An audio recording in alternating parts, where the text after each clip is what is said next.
Just found this offcut of I think it's Honduran mahogany. It's nice and light.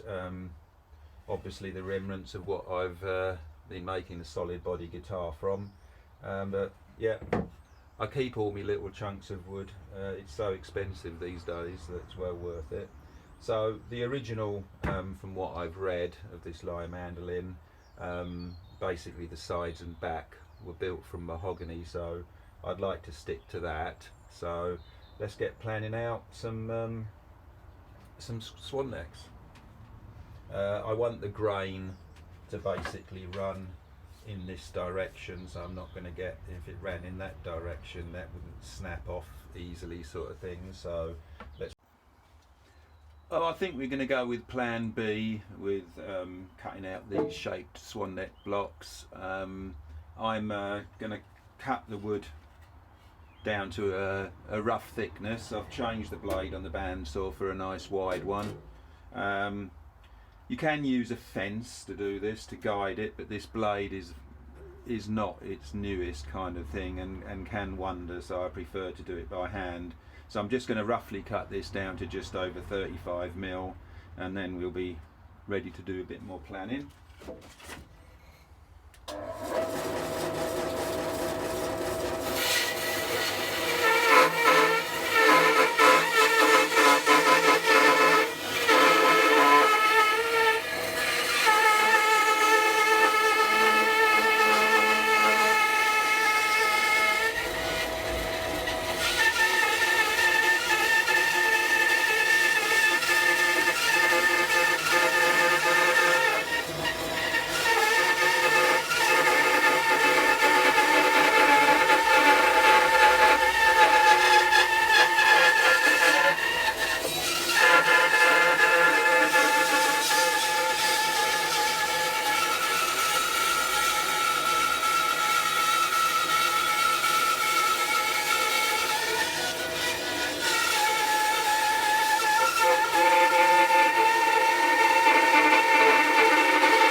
So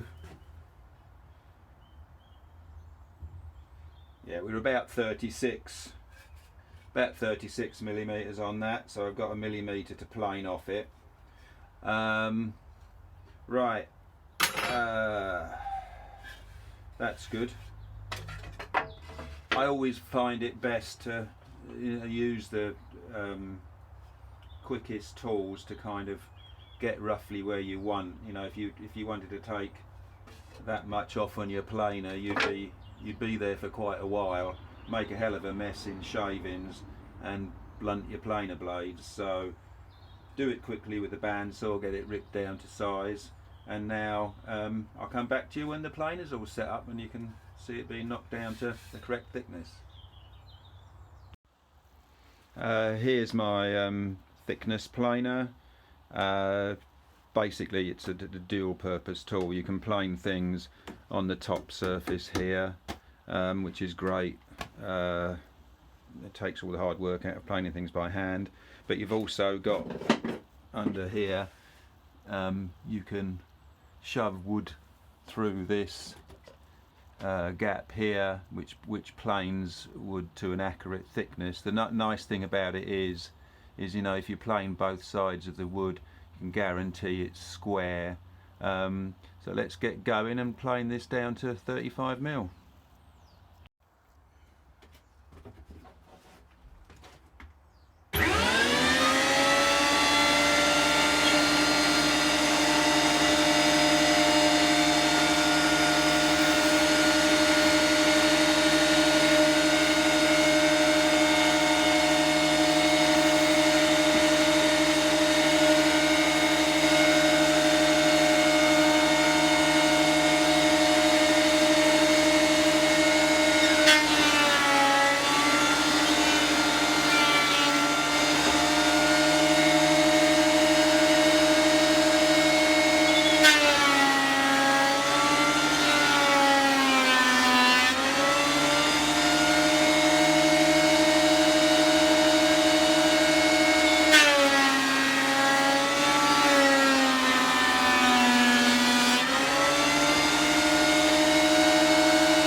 absolutely perfect, and you know it's like dead square because it's gone through through that, what I call the letterbox.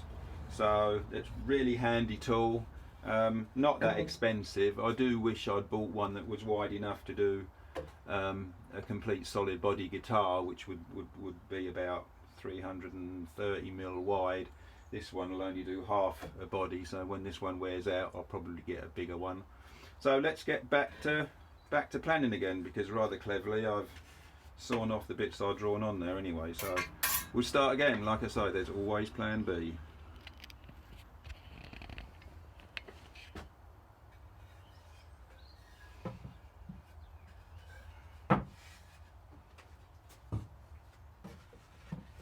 I think what I'm going to do is basically do these blocks somewhere around there on that one, so I'm potentially joining on a very nice straight part of it there and there where there's not too steep a bend. I mean, I can always chop them down later. And on this one, I think if I do a block somewhere, you know, it'll join nice and straight there and be hidden by this. So I think these blocks I'll do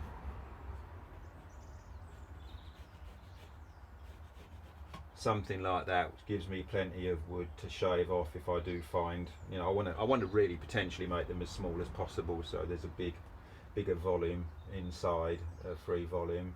So let's get marking up.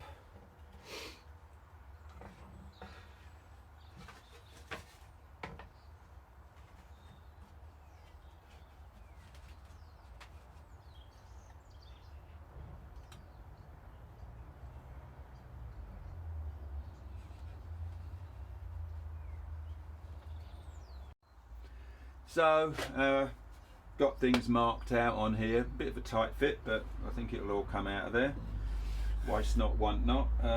Back to the thin blade on the bandsaw so we can go around the corners. So let's see how the disaster we can make of this.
Oh, well, there's 10 minutes of boring video.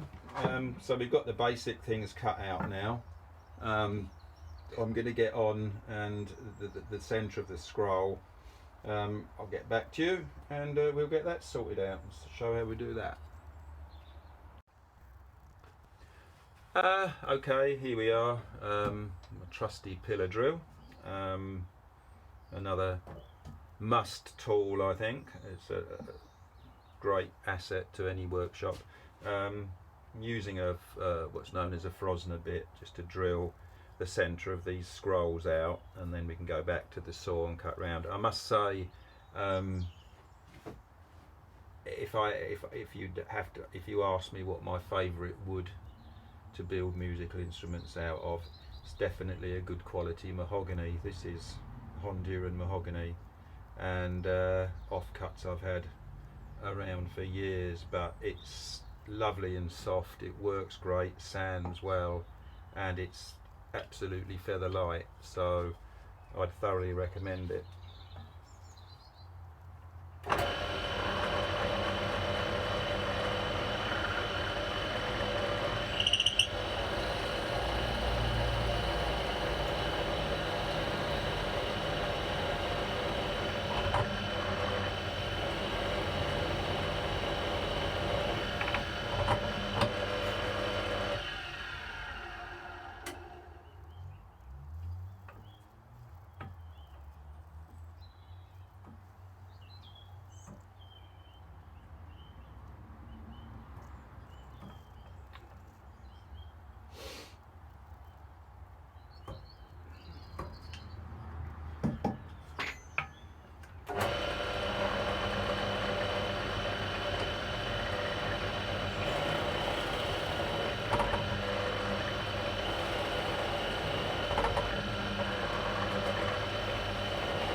Well, here we are after our roughly sawing out these blocks for the swan necks.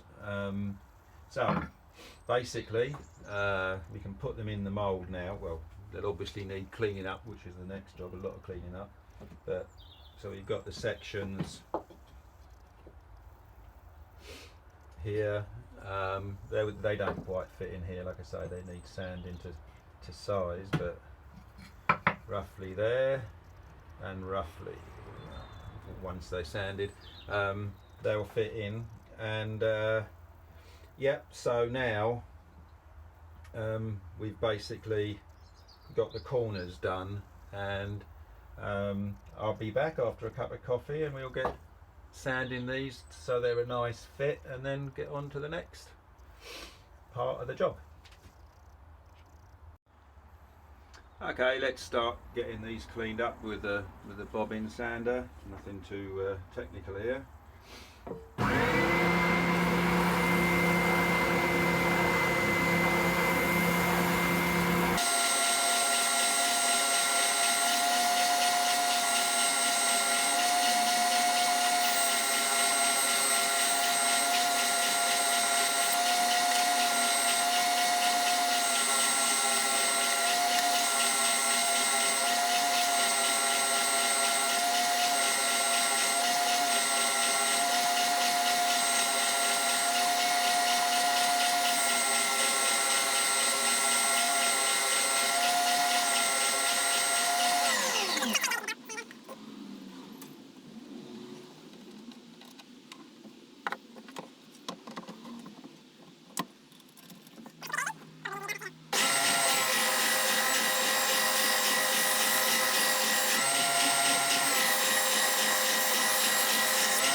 here we are. My hair's a bit grayer now with all the dust. Back with our mould, and I've spent a little more time sanding and fitting these, but it really does show the benefits of making these templates and patterns. So you know, you just draw around and you've got a really accurate, you know, template to start off with. Everything is going to be the same side to side, and you can actually, you know, see how well these fit in the mould.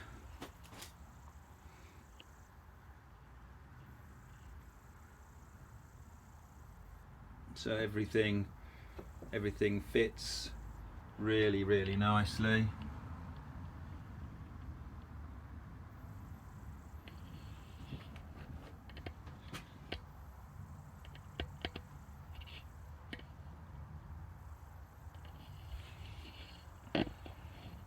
So I think we've had a bit of success there. That's really nice. So our next step now, like I say, these extension parts here, what I'll be doing is like notching them out, something like that. So when we put the sides, when we bend the sides and put them in, you know, they'll glue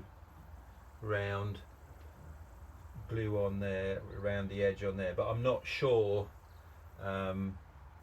These are probably not going to stay as big. I'd like to make them as small as possible, but I'm guessing I'll be able to easily bend the side round that curve there. So I may well, you know, make these blocks a lot smaller to increase the volume inside the instrument, but we'll see how the side bending goes. So let's get some wood sorted out to make the sides from.